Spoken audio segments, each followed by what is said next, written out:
الغريبة إن الرجالة لما بتيجي تعاقب الست بتعاقبها بطريقتهم هما، ما يعرفوش إن الستات مختلفة وكل ست وليها عقابها.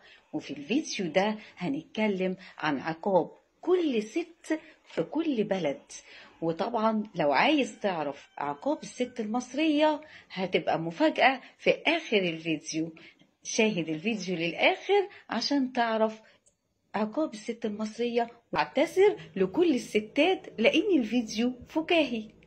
هنبدأ بالست السورية. لو عايز تعاقب الست السورية خد منها المصاري، يعني خد منها الفلوس. هتيجي تقول يعني هو قرر يعاقبني وما يعطيني مصاري؟ طب كيف بدي اروح على الكوافير وكيف بدي اعمل بديكير؟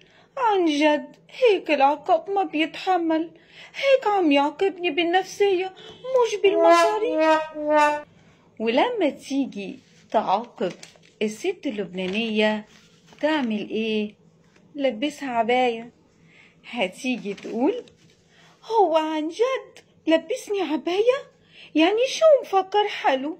هيك عقاب ولا دفن حي؟ أنا هيك ما بقدر أتنفس ولا أتحرك، كل ستايل عقاب.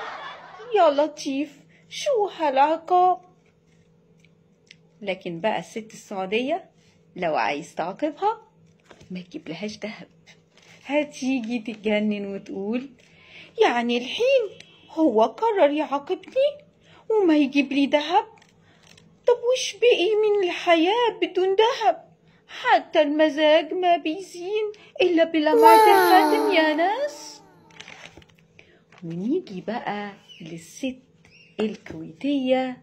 لو عايز تعاقبها احرمها من الميك اب بس الحقيقة يعني هو مش عقاب ليها هي. هتيجي تقول هو الحين حرمني من الميك اب، زين خلي يشوف وجهي الصبح بدون ميك اب وبعدها بيعرف مين اللي محتاج العقاب الحقيقي.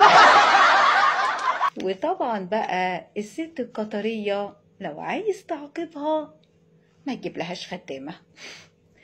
هتيجي تقول يعني ما جاب لي خدامة؟ طب منو بيقدم لي القهوة ومنو بيرتب لي الغرفة؟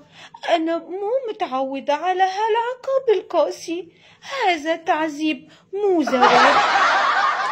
نيجي بقى للست البحرينية. لو عايز تعاقبها خد منها مفاتيح السيارة.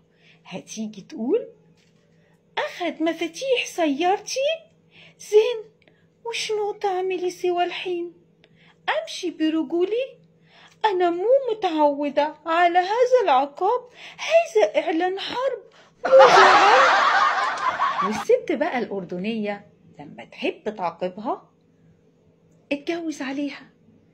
واو، هتلاقيها تيجي تقولك تقريبا يعني انت كتبت نهايتك بنفسك. تتجوز عليا؟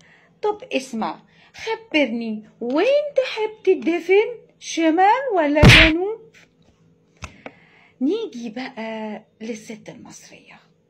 لما تحب تعاقب الست المصرية الحقيقة انت كل ما تعاقب الست المصرية هتلاقي نفسك بقدرة قادر بتعاقب نفسك. فنصيحتي بلاش تعاقب الست المصرية علشان ما تعاقبش نفسك. وخليك فاكر ان من جوه دماغك هنطلع اللي ما يخطرش.